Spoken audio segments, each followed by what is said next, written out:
woods. When at last the clanking subsided, I resumed the trowel, and finished without interruption the 5th, the 6th, and the 7th tier. The wall was now nearly upon a level with my breast.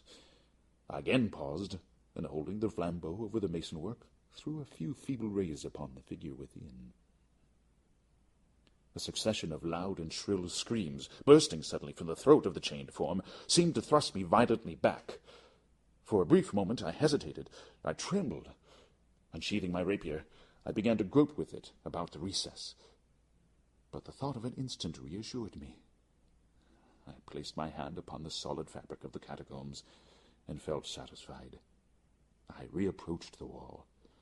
I replied to the yells of him who clamored.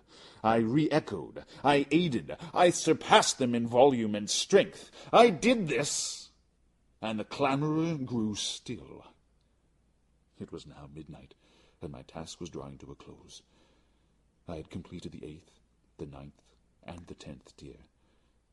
I had finished a portion of the last and the 11th. There remained but a single stone to be fitted and plastered in. I struggled with its weight. I placed it partially in its destined position. But now there came from out the niche a low laugh that erected the hairs upon my head. It was succeeded by a sad voice, which I had difficulty in recognizing as that of the noble Fortunato. The voice said, "A very good joke indeed, an excellent jest. We will have many a rich laugh about it at the palazzo, over our wine." "The Amontillado," I said. "Yes, the Amontillado. But is it not getting late? Will they not be awaiting us at the palazzo, the Lady Fortunato and the rest? Let us be gone." "Yes," I said. "Let us be gone." "For the love of God, Montresor!" "Yes," I said, "for the love of God."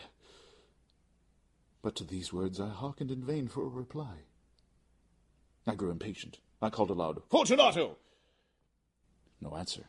I called again, "Fortunato!" No answer still.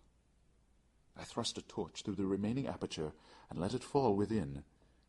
There came forth in return only a jingling of the bells. My heart grew sick. It was the dampness of the catacombs that made it so. I hastened to make an end of my labor. I forced the last stone into its position. I plastered it up.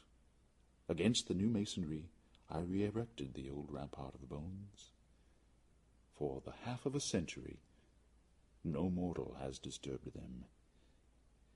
In pace requiescat. End of The Cask of Amontillado by Edgar Allan Poe. Recorded by Jake Endress, Door County, Wisconsin, October 2008.